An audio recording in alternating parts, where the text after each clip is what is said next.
ቀን እንደተናገርኩኝም ምክንያቱም አብርሃም እንደነቃ ራሱን እንዳወቀ ታይቷል። አሁን ደግሞ የቀረበልን መልካም ነገሮች በጣም እንዴት ነው የሆንከው፣ እንዴት ነው የተደረግከው እየተባለ እየተጠየቀ አብርሃም በጣም ዳና ሁኔታ ላይ እንዳለ ተነግሯል። ይሄ ደግሞ አይተንማል። ቪዲዮም ላይ የተለቁ ሁሉን ነገር አሁን ቅድም እንደተናገርኳችሁ የአብርሃም ሰበቡ ማን ነው? በጎኑ ያሉ ሰዎች ናቸው። የአብርሃም ይሄ ጤናው ምልክቱ ማን ነው? ጎኑ ላይ ያሉ ሰዎች ናቸው። ስቲል ነው በቃ በዚህ ጉዳይ ያለ እየተጨቃጨቁ ያሉትን ሰዎች እያያችሁ የቪዲዮ ላይ እንደተመለከታችሁ ነው። ምክንያቱም እኔ ቪዲዮ ስለማልቀርጽና ስለማልጭን ነው።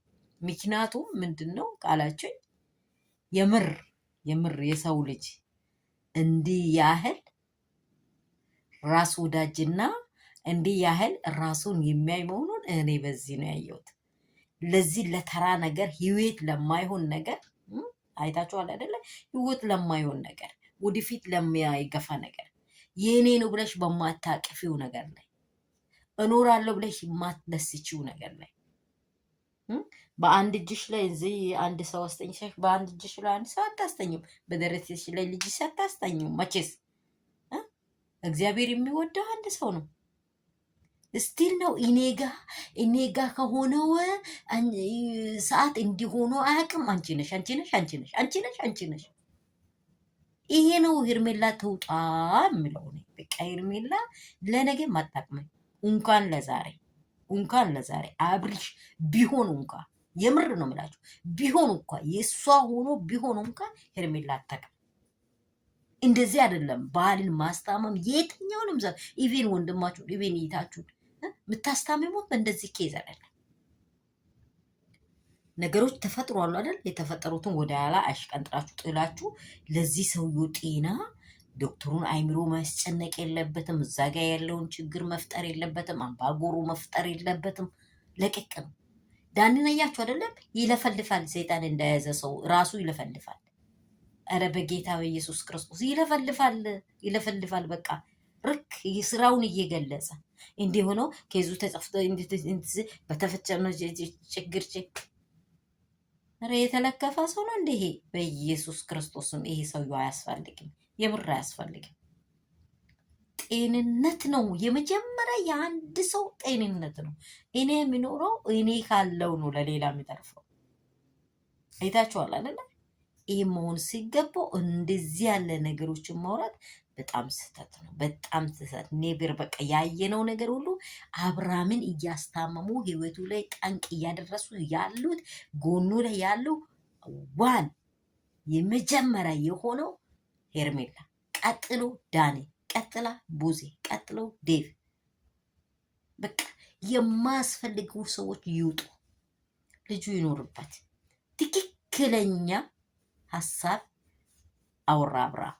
ሰላም ቤተሰብ እንደምን አላችሁ? ሁሉ ሰላም፣ ሁሉ መልካም ነው ወይ? በጣም ድንቅ የሆኑ ወሬዎች ተሰምተዋል።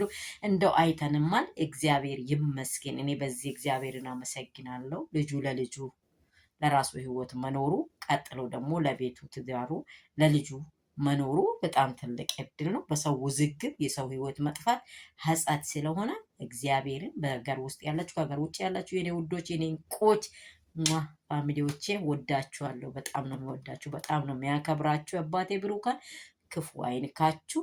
ከማይመች አጉል ህይወት አሁንም ብትኖሩ እንኳ ሰውነንና ብትኖሩ እንኳ ከእንደዚህ ተለዩ። አይመቻችሁም፣ አያስፈልጋችሁም። እንደዚህ ባይነኝ ሰላማችሁ ትረፍረፍ ብዝት ስትበልልኝ ያላችሁ በስፍራ እግዚአብሔር ሰላሙን ለምድራችን ለዓለማችን ያምጣ። ለታመሙት ደግሞ ጤና ይሁንላቸው እላችኋለሁ። ይሄ ዛሬ የተሰማው በጣም ድንቅ ወሬ ምንድን ነው ካላችሁ አብርሃም ነቅቷል። ከሚስቴና ከልጄ ጋር ሆኜ ልዝናና የሆነ በቃ ደስ የሚል ራሴን የሚረካ በቃ ራሴን የሚያስደስትበት ስፍራ ሲወጣ ቤተሰቦች የመጡ በዝነሱ ጭቅጭቅ መካል ወደቅኩኝ። ከዛ አሁን ደህና ነኝ፣ ራሴ ሰላም ነኝ ብሎ እራሱ አፍ ስናገር ሰምተነዋል። ይህ ሁሉ ጭቅጭቅ የተፈጠረው ከነርሱ ነው ብሎ 4 ነጥብ ከሚስቴና ከልጄ አይ አይ አይ አይ ይድረስልኝ። አብርሃም ጤነኛ አይደለም የምትሉት ጆሮአችሁን እንደተናገርኩ ከዚህም በፊት እንዳሉ ኩክ አውጥታችሁ ኩኩ ሸፍኖ ከሆነም አውጥታችሁ እነ ሄርሜላ እነ ዳኒ ሌሎችም ስሙት። ሶስተኛ ግለሰብ የዶክተሯን ድምፅ ሰምታችኋል። ሶስተኛ ግለሰብ በትዳር ውስጥ ካለ ሰላም አይሰጥም። ለዚህ ደግሞ ዋናውና ዋናው አንተ ነህ። ስለዚህ እዚህ ሶስተኛ ሰዎችን ከህይወት ያውጣ ብላለች። አብርሃም ደግሞ ነገ የሚሰጠው ውሳኔ አብረን ነው የምናየው። የመጀመሪያ የአብርሃም ጤንነት ይሄ ሆኗል። በጣም ደስ የሚል ነገር ነው። በጣም የሚያኮራ ነው። ሩትዬ ደግሞ ቅፍ ሲታደርግ አይኗን እንደዚህ ሽል ብሎ እያየ አብርዬ ይመቻችሁ። ይሄ ድንቅና እንቁ የሆነ ፍቅራችሁ ይቀጥል። ፍቅራችሁ መሀል ላይ የገባ ይህም መሀል ላይ ያለው መሰላል ይቆረጥ ነው የምንለው።